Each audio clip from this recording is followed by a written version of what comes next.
Hi, I'm Xandria Ooi. I'm an author and speaker from Malaysia, and today I'll be reading my own book, Be Happy Always: Simple Practices for Overcoming Life's Challenges and Living Each Day with Joy. I'm going to be reading from chapter 3, Communicating Positively with People We Find Difficult. And so this is about when a person triggers you, thank them for teaching you something about yourself. There.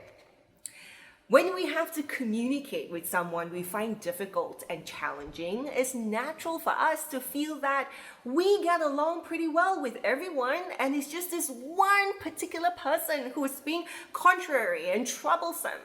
So with other people, there's no problem. With you, there's a problem. So it's easy to come to the conclusion that you are the problem.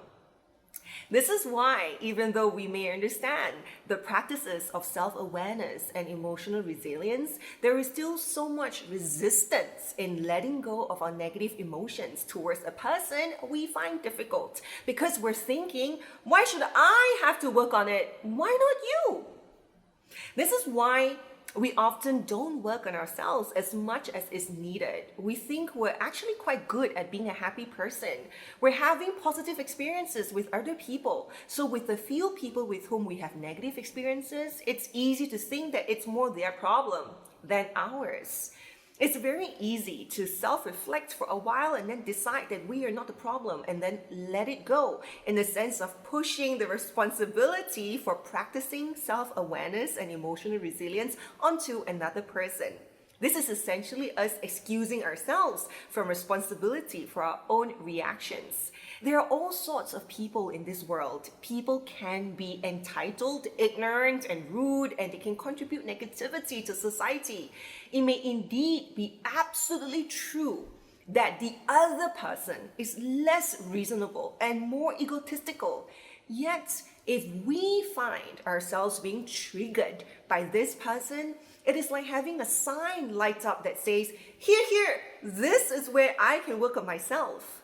In fact, instead of being upset by people for triggering us, we should be thanking them for showing us where we should focus our inner work. Every single difficult person we come across is our teacher. They're showing us who we don't want to be, as well as giving us an opportunity to practice all the virtues that we say we would like to embody. If no one challenges us, how can we grow as people? If we're never tested, how do we measure if we're actually progressing as human beings? It's easy to be nice and rational when talking to someone else who's also nice and rational. But how do we behave when we're faced with someone who irritates us or angers us? No matter how much we want to push the work onto someone else, every single one of our reactions is still our own responsibility.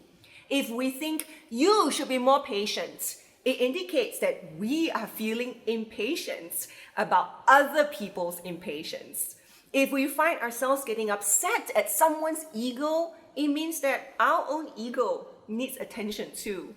As long as we think that people are the cause of our negative emotions and reactions, then we will never have a real need to figure out any other reason for the unhappiness that we feel.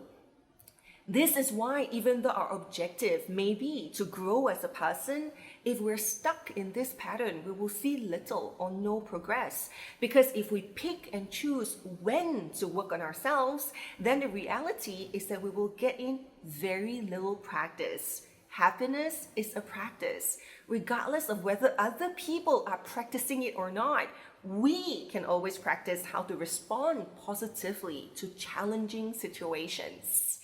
And I hope you enjoyed that, a short snippet from the book. And in light of what's going on in the world right now, I think that I just want to send everybody watching this a lot of love. And here's to always lifting each other up.